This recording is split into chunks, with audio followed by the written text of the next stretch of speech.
다윗이 사울을 죽일 수 있는 기회를 얻었습니다. 숨어있는 동굴 안으로 사울이 혼자 들어온 것입니다. 이건 누가 생각해도 하나님이 주신 은혜처럼 보여지는 그런 상황이었습니다. 근데 다윗은 사울을 죽이지 않았습니다. 다윗과 함께 있는 사람들은 아마 이해할 수 없었을 것입니다. 왜 이렇게 답답하게 행동을 하는지. 이건 하나님이 주신 기회인데 이때 사울을 죽이면 이 고생 끝일지도 모르는데 너무 다윗 행동이 답답하고 어리석게 느껴졌을 것입니다. 성도는요, 이와 같은 삶의 자리에 서는 사람을 의미합니다. 다윗처럼 주변에 있는 사람들이 참 답답하다, 좀 어리석어 보인다 라고 이야기하는 그런 삶의 자리들을 살아가는 사람들을 성도라고 얘기할 수 있을 것입니다. 왜냐하면 우리는 하나님을 믿는 사람이고 하나님의 방법과 하나님의 주관하심을 의지하는 사람들이기 때문에 세상의 여러 가지의 가치관과 세상에서의 일이 진행되어지는 그러한 결과는 너무 다르기 때문에 믿지 않는 사람들에게 그러한 생각과 역임을 받는 건 어쩌면 당연한 일일 것입니다. 여러분들의 주변에 많은 믿지 않는 분들에게 너 참 지혜롭다, 똑똑하다라는 얘기를 듣고 있다면 여러분들이 성도인지 한번 되돌아봐야 합니다. 근데 여러분들이 주변 사람들한테 여러분들이 너 참 답답하다, 왜 그러느냐라는 소리를 많이 듣는다면 성도 되고 있다라고 생각하셔도 될 것 같습니다. 그렇지 않습니까? 지금 이 주일, 남들은 일요일이라고 부르는 이 화창한 봄을 앞둔 이 날에 이렇게 사람이 많은 실내에 뭐 하려고 오겠습니까? 공기 좋은 들로 산으로 가도 되는 걸. 사람들은 우리들의 이러한 걸음들을 바라보면서 저기 뭐가 있길래 저렇게 가나? 아마 어리석게 생각할 수도 있을 것입니다. 그러나 그렇게 여김을 받는 게 맞는 것이죠. 주일만 드리게 하지 않지 않습니까? 주일 저녁에도 또 나오라고 그러고, 좀 만나자 그러면 교회 가야 된다고. 아니, 일요일도 아닌데 왜 교회를 가냐고 그러면 수요일이라고 그러고 금요일이라고 그러고 새벽 기도 갔다 와서 피곤하다고 그러고, 이런 역임을 받는다는 거 세상 사람들은 이해하지 못하죠. 그런 역임을 많이 받으면 받을수록 잘 믿고 있다라고 생각해도 될 것 같을 것입니다.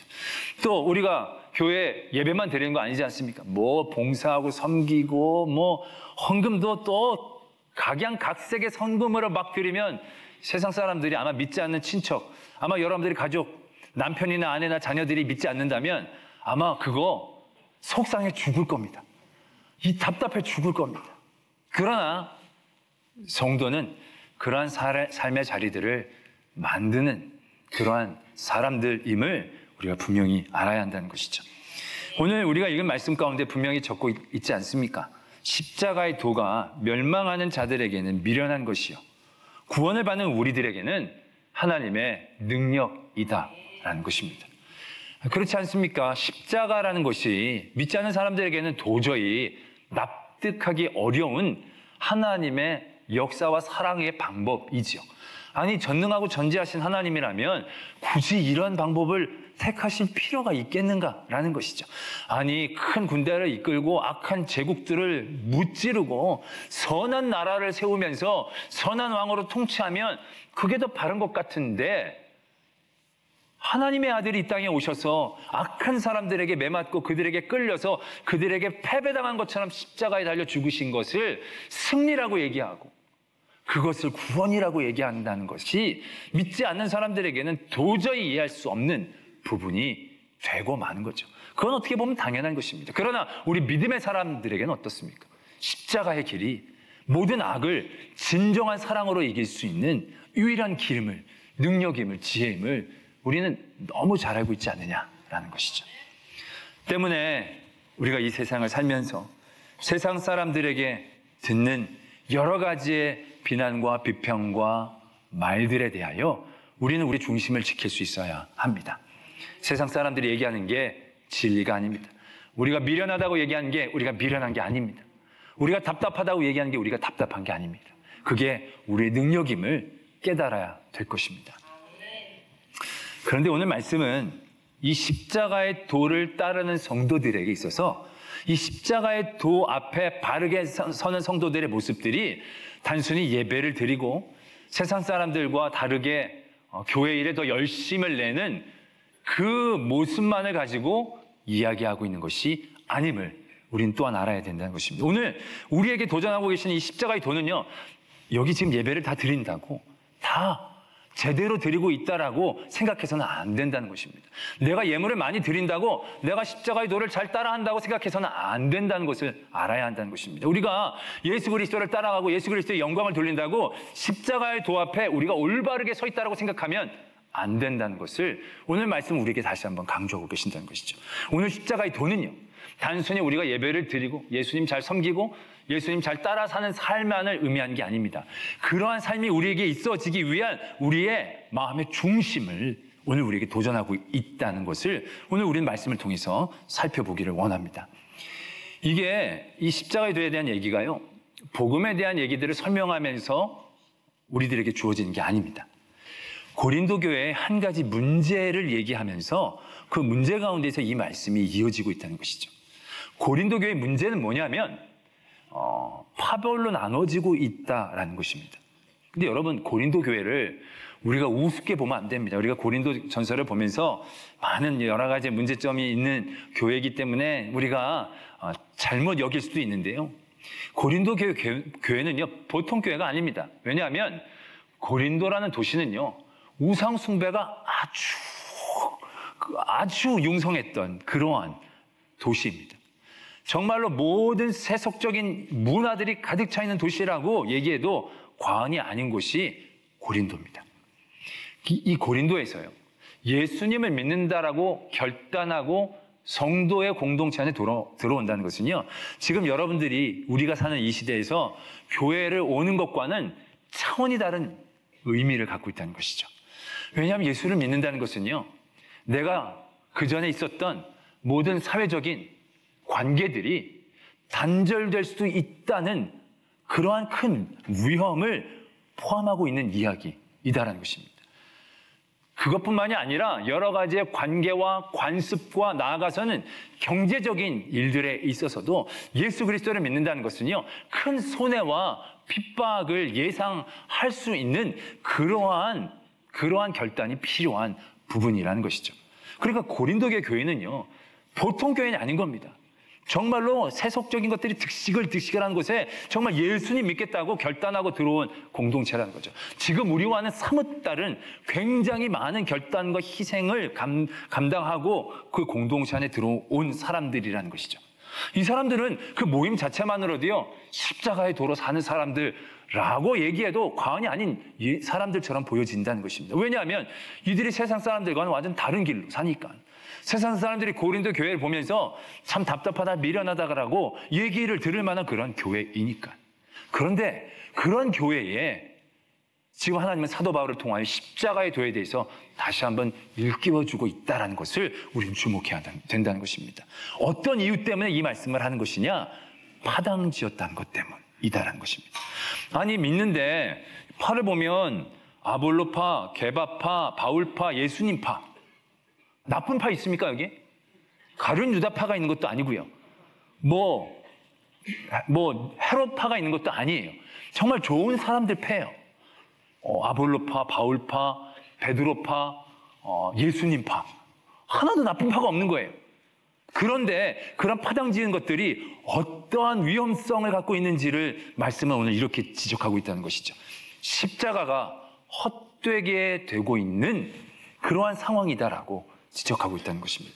오늘 우리가 읽은 17절의 말씀에 사도 바울이 내가 여기서 이렇게 하나님 예수 그리스도에 대한 전함을 하는 것은 내가 세례를 베풀려는 것도 아니고 말의 지혜로 하는 것도 아니고 오직 예수 그리스도만 전하게 하는 것이고 십자가가 헛되지 않게 하려 합니다 라고 강조하고 있다는 것입니다. 이건 그들이 지금 파로 나누어지면서 십자가가 헛되게 되고 있는 상황을 그들이 만들고 있다는 것을 의미하고 있는 것이죠.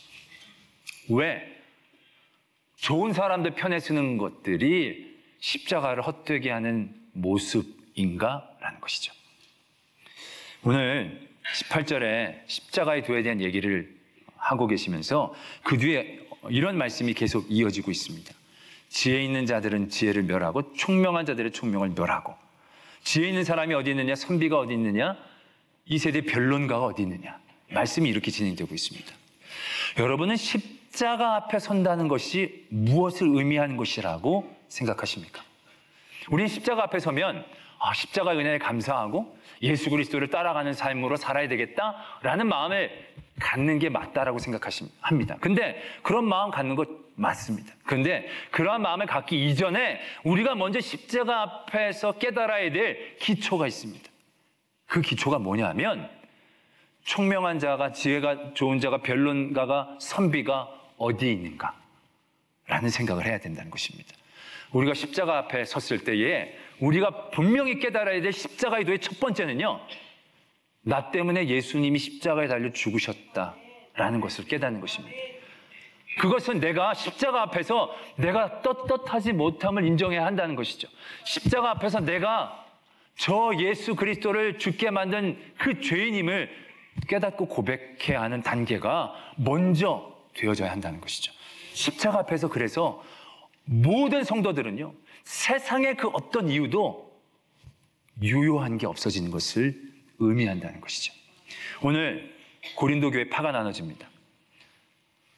바울파라고 얘기하는 사람들은요, 주로 이방인들, 기독교인들이 많았다고 합니다. 왜냐하면 바울이 이방인들을 위해 세워진 사도였기 때문에 그 바울을 따라가는 게 맞다고 생각하는 사람들끼리 바울파라고 얘기했다는 거죠. 아볼로는 굉장히 철학적 지식이 많아서 지적으로 복음을 전하는 전도자였다고 합니다. 그래서 굉장히 지적인 사람들이 이 아볼로의 가르침을 굉장히 좋아했다라는 것이죠. 게바파는 유대교에 가까운 사람들, 유대교를 조금 지켰던 사람들이 유대교도 지키고 예수 그리스도도 믿는, 뭔가 자기가 더 잘 믿는 것처럼 생각하는 부류의 사람들이 이 베드로파에 많이 있었다고 합니다. 이 세 가지 파, 아무것도 들 수 없는 사람들은 나는 아무 파도 아니다라는 파를 만들어서 그들끼리 모였다라는 얘기죠. 아볼로나 바울이나 게바나 그리스도나 하나도 나쁠 게 없습니다. 다 좋은 분들이죠. 다 따라야 될 분들입니다. 그런데 그분들을 따르고 존경하는 것과 그분들의 세상적인 이유로 모이는 것과는 완전히 다른 이야기다라는 것이죠. 그들은 세상적인 이유를 통하여 예수 그리스도 복음의 이름을 포장 씌워 그들에 맞는 사람들끼리 모여서 그들의 세상적인 일들을 표현하려고 했다라는 것이죠. 아니, 아볼로와 친했던 것이, 바울과 친했던 것이, 베드로와 친했다는 것이 뭐가 십자가 앞에서 영향력을 나타낼 수 있는 일이 되겠습니까? 그런데 그게 영향력이 있다고, 그게 더 잘났다고, 그게 더 맞다라고 얘기하면서 예수 그리스도의 십자가 앞에서의 우리들의 자리를 깨닫지 못하고 자기들이 더 낫다라고, 자기들이 더 옳다라고 얘기하는 것이 얼마나 십자가를 헛되게 하는 일인가라는 것을 우리는 분명히 깨달아야 된다는 것이죠. 십자가 앞에서 우리는요, 다 죄인입니다. 십자가 앞에서 우리는 다 죄인이기 때문에 우리는 십자가 앞에서 다 똑같다라는 걸 깨달아야 된다는 것이죠.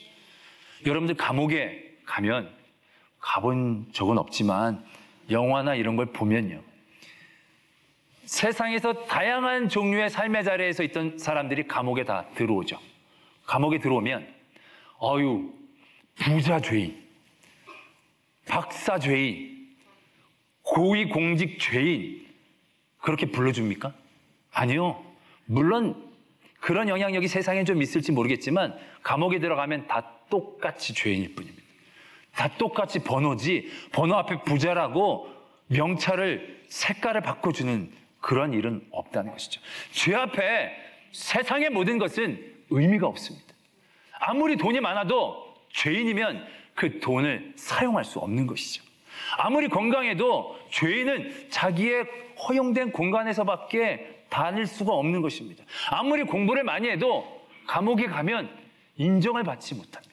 쓰임을 받지 못하는 것을 의미합니다. 죄 앞에 세상의 모든 것은 무력해지는 것을 깨달아야 된다는 것이죠. 우리가 십자가 앞에서의 도라고 할 때에 십자가의 도의 가장 근본적인 기초는 바로 여기에 있다는 것입니다. 그래서 오늘 말씀은 유대인들은 어쩌고 헬라인들은 어쩌고 뭐 지 어쩌고 쭉 하면서 결국 29절에 이렇게 얘기하고 계시죠. 이는 아무 육체도 하나님 앞에서 자랑하지 못하게 하려 하심이다 라는 것입니다. 고린도 교회는 예수 그리스도를 열심히 믿는 사람이 있었는데 그들의 육체적인 이유로 자랑하려는 파벌들이 생기게 되었다는 것이죠. 알량한 세상의 그 어떤 조그만 이유들로 모여서 그들의 힘을 과시하고 더 낫다라고 얘기하려는 모임들이 생기게 되었다는 것이죠. 그게 십자가로 헛되게 하는 모습이다라는 것을 지적하고 있다는 것입니다. 단순히 예수님을 잘 믿고 예수님께 영광 돌리는 일뿐만이 아니라 그런 일들을 하기 있어서 자기를 십자가 앞에 어떻게 인식해야 하는가를 오늘 말씀 우리에게 분명하게 얘기하고 계신다는 것이죠. 십자가의 힘은 거기에 있습니다. 그래서 교회라는 것은요, 십자가 앞에 모든 성도들이 형제 자매가 되는 것을 의미하는 거죠. 십자가 앞에 모든 사람들은 다 평등합니다. 다 똑같이 죄인입니다. 더 죄인, 덜 죄인이 아니고 똑같은 죄인입니다. 그러니까 교회라는 것은 어떤 모임입니까? 여기에는요, 생각도 다른 사람들이 다 그냥 같이 있어요. 여기 보면 자유한국당 당원도 있으실 거고 민주당 당원도 있을 거고 정의당 당원도 있을 거예요. 그런데 자유한국당 당원이라고 오른쪽에 앉아 계십니까? 민주당 당원이라고 왼쪽, 그런 거 없습니다. 자기 자리 없습니다. 무슨 당, 무슨 생각, 무슨 이념도 십자가 앞에서는 별 힘이 없는 거예요. 여러분들이 천국에 들어갔는데 전 태극기 부대입니다. 아, 들어와라고. 전 촛불 부대입니다. 들어오라고. 아무 소용이 없는 거예요. 십자가 위에는 태극기가 수만 장이라고 촛불이 수백만 자루라고 의미가 없는 거예요. 십자가 앞에서 모든 똑같은 죄인일 뿐이라는 거죠. 십자가 앞에서는 부자고 가난한 사람이고 차별이 있습니까? 여기 앞에 있는 분들은 R석이라서 헌금 많이 낸 분들만 앉아 계신 겁니까? 저 뒤는 일반석이라서 헌금 덜 내신 분들만 지정된 자리입니까? 아니라는 겁니다. 하나님의 십자가 앞에서는요, 부자도 뒤에 앉고 가난한 사람도 앞에 가서 딱 앉을 수 있는, 그게 십자가 앞에서의 모습이지 않겠습니까? 옛날 우리 한국 초대교회 보면요, 집에서 일하는 머슴이 목회자가 되고요, 그 주인이 장로가 돼서 섬기는, 십자가 앞에서는 주인이고 종이고 아무런 의미가 없는 거예요. 하나님의 나라에 그게 무슨 의미가 있어요? 다 똑같은 죄인일 뿐이지, 똑같이 하나님의 은혜 없이는 살 수 없는 사람일 뿐이지, 무엇이 구별이 있고 무엇이 파가 있겠냐라는 것이죠. 그래서요, 하나님의 교회는요, 지정 좌석이 없어요. 어떤 교회 보면 새가족 자리는 있을지 몰라도 지정 좌석이 없어요. 우리 교회는 지정 좌석이 아무것도 없어요. 어떤 교회 성가대는 보면요, 오래된 성가대 대원들이 자기 자리가 있어요. 그리고 자기 자리에 누가 앉으면 툭툭 치는 거예요. 그건 성가대 대원이 아니에요. 자기 노래 부르는 사람이지. 그런데 지금 이 고린도 교회에 그 십자가 앞에 우와 열이, 그 십자가 앞에 높고 낮음이, 십자가 앞에 옳고 그름이 생겨나고 있다는 것이죠. 그 모습 가운데 하나님은 너무 안타까워하고 계신다는 거죠. 그냥 파벌 나눴을 뿐인데 그것도 나쁜 파벌도 아니고 아볼로, 베드로, 바울파인데 그것도 아니라는 것이다라는 거죠. 십자가 외에는, 예수 그리스도 외에는 아무것도 우리에게 의미가 없다는 것을 깨달아야 된다는 것이죠. 그게 십자가의 도입니다. 사도행전에 초대교회가 형성되는 과정들을 우리가 살펴볼 수 있습니다. 베드로가 복음을 전했더니 3,000명이 그때 믿었습니다. 그 세례를 받았습니다. 그러고 나서 함께 모인 믿음의 공동체의 첫 번째 나타난 현상이 무엇이냐면, 그들이 사도의 가르침을 받아 서로 교제하고 떡을 떼며 오로지 기도하기에 힘쓰니라. 믿는 사람이 다 함께 있어 모든 물건을 서로 통용하고 또 재산과 소유를 팔아 각 사람의 필요에 따라 나누어 주며. 초대교회의 첫 번째 나타난 현상이 이겁니다. 사도들이 복음을 전했습니다. 복음은 예수 그리스도가 우리의 죄 때문에 십자가에 달려 죽으셨고 다시 부활하셔서 그 부활의 승리가 우리의 승리이고 우리가 하나님의 나라에 갈 수 있는 은혜의 길을 얻은, 이게 복음입니다. 가난한 사람들에게 자기의 재산을 팔아 나눠줘라, 모든 사람들이 함께 골고루 나눠 쓰자, 그러한 가르침은 하나도 없습니다. 그러한 가르침을 전한 기록은 없습니다. 예수 그리스도의 복음과 십자가 외에는 가르친 게 없습니다. 근데 그런 가르침을 받아서 예수 그리스도를 믿게 된 사람들의 첫 번째 반응이 뭐냐? 다 함께 있어 모든 물건을 서로 통용하고 재산과 소유를 팔아 각 사람의 필요에 따라 나눠줬다라는 겁니다. 4장에 봐서도요, 그 교회가 부흥하고 나서 결국 어떠한 모습이 나타나느냐면 믿는 무리가 한 마음과 한 뜻이 되어 모든 물건을 서로 통용하고 자기 재물을 조금이라도 자기 것이라고 하는 이가 없더라. 사도들이 공산주의를 가르친 게 아니에요. 그건 한마디도 없어요. 예수 그리스도의 복음 외에는 가르친 게 없어요. 그 십자가의 도 이에는 가르친 게 없어요. 그런데 왜 무엇이 많은 성도들이 자기의 것을 자기의 것이라고 여기지 않게 하는 힘을 만들어낼 수 있었느냐라는 거죠. 십자가의 도가 우리에게 주는 깨달음, 거기에서부터 시작했다는 것입니다.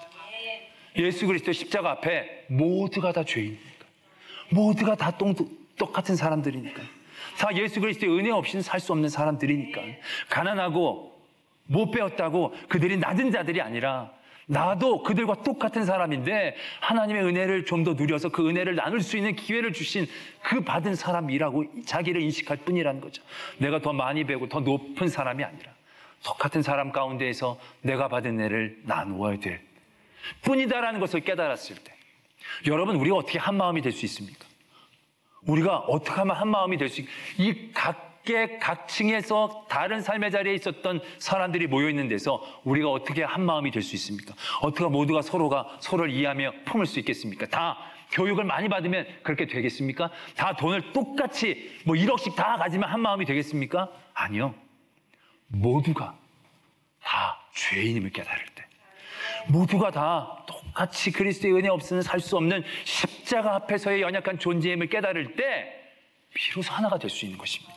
나도 부족하고 너도 부족한데 거기에 우와 열이, 옳고 그름이 무슨 의미가 있겠습니까? 서로 위로하고 보다듬고 붙잡고 사랑하고 같이 이렇게 나가려는 그런 마음들이 우리들에게 있어지지 않겠느냐라는 것이죠. 초대교회에 있었던 하나가 되어지는 모습, 하나가 되려고 한 게 아니라 그리스도 십자가 앞에서의 우리의 모습을 깨닫게 되었을 때, 그때 결국 그들이 하나가 되어질 수 있었다라는 것을 우리가 분명히 깨달아야 한다는 것이죠. 다윗이 사울을 안 죽인 게 아닙니다. 다윗은 사울을 못 죽였습니다. 왜요? 사울을 죽이려고 했는데 자기에 대해서는 사울은 죽일 놈입니다. 그러나 하나님 앞에 섰다니 하나님이 기름 부은 사람이다라는 사실을 그가 떨쳐낼 수가 없었다는 거죠. 나는 죽일 사람이지만 하나님 앞에 나도 부족하고 하나님 앞에 이 사람도 부족한, 하나님이 나도 사랑하고 하나님이 이 사람도 사랑하고 십자가 앞에 다 똑같다는 것을 생각하니까 그가 죽일 사람이 아니라 다시 한번 기회를 주고 하나님의 은혜를 간구하는 통로가 되어진 것을 우리가 분명히 깨달아야 한다는 것이죠. 십자가의 도 앞에 십자가가 헛되지 않도록 온전히 세워지는 저와 여러분들이 되어지기를 도전합니다.